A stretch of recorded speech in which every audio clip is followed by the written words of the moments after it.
네, 요즘에 아침 저녁으로는 쌀쌀한 날씨 탓에 난방기기 사용이 늘고 있고 이로 인한 화재도 함께 증가하고 있습니다. 도민들의 안전지킴이 119 브리핑에서 강원도 소방본부 손정원 소방교가 사용 시 주의사항까지 자세히 알려드리겠습니다. 반장님 어서 오십시오. 네, 안녕하십니까. 반갑습니다. 난방기기로 인한 사고가 요즘 얼마나 증가하고 있습니까? 네, 난방기기로 인한 사고가 11월부터 이제 시작이 되는데요. 네. 전월과 대비해서 벌써 3배 이상 신고 건수가 폭증하는 등 네. 난방기구의 화재가 시작되고 있습니다.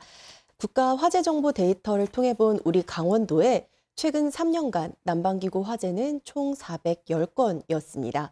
그중 전기장판이나 전기 히터와 같은 전기 온열기구로 인한 화재가 128건으로 전체의 31%에 달하고 있어 겨울철 네. 온열기구 사용에 특히 주의를 기울이셔야겠습니다. 이번 달에 3배 이상 급증했다고 하셨어요. 네, 자, 맞습니다. 어떤 상황에서 어떤 것을 원인으로 해서 화재가 발생하고 있나요? 우선 난방기기의 최다 화재 원인은 부주의로 확인되고 있습니다. 네. 부주의의 주요 원인으로는 과열이나 과부하가 전체의 56%를 차지하고 있는데요. 장시간 사용 후에 전원을 끄지 않거나 소등을 누락한 채로 퇴근하는 등의 사례가 네. 대표적입니다. 문제는 대부분의 전열기구가 실내에서 사용되다 보니 화재로 이어지면 주택이나 건물 화재로 확대된다는 점입니다.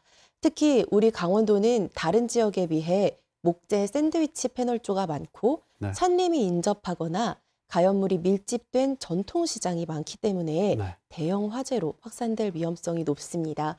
실제로 작년에 횡성에서는 화목 보일러가 작동되던 중에 발생했던 화재가 네. 인근 야산의 산불로 번지기도 했고요. 2020년도에는 춘천에서 난방용 보일러 열선 화재가 발생해 주택 화재로 이어지기도 했습니다. 네. 난방기기 사용은 12월 되면 더 늘 텐데요. 그러면 네, 관련 맞습니다. 화재를 어떻게 예방하면 좋을까요? 먼저 전기 난로나 히터는 먼지를 주의하셔야 됩니다.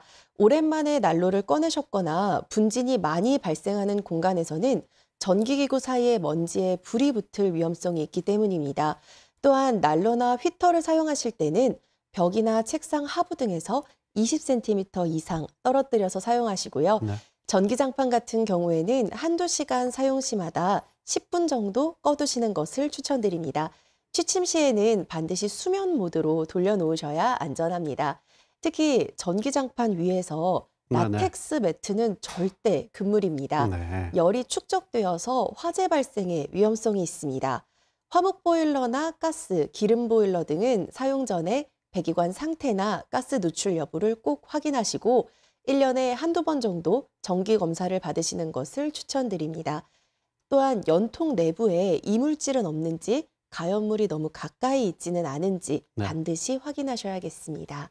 그리고 마지막으로 네. 사용하고 계신 전열기구가 안전인증 제품인지 반드시 확인하십시오. 네. 폭발 등의 안전사고 방지를 위해 믿을 수 있는 안전인증 제품을 사용하시는 것이 좋습니다. 네. 난방기기의 안전한 사용을 위해서 네. 다시 한번 그 방법을 소개해 주시면 좋겠습니다. 네, 전열기구는 소비 전력이 매우 큽니다. 때문에 문어발식 콘센트는 자제하시는 네. 것이 좋습니다. 가급적 단독 콘센트나 전류 차단 기능이 있는 것을 사용하시고 사용하지 않으실 때는 플러그를 뽑아두시는 것을 추천드립니다. 그리고 소화기와 경보 감지기, 주택용 소방시설은 이제는 의무사항입니다. 꼭 설치하시기 바랍니다. 네. 라텍스 매트리스와 네. 문어발식 콘센트 그 위험성 기억하겠습니다. 손정원 반장님 오늘 고맙습니다. 감사합니다.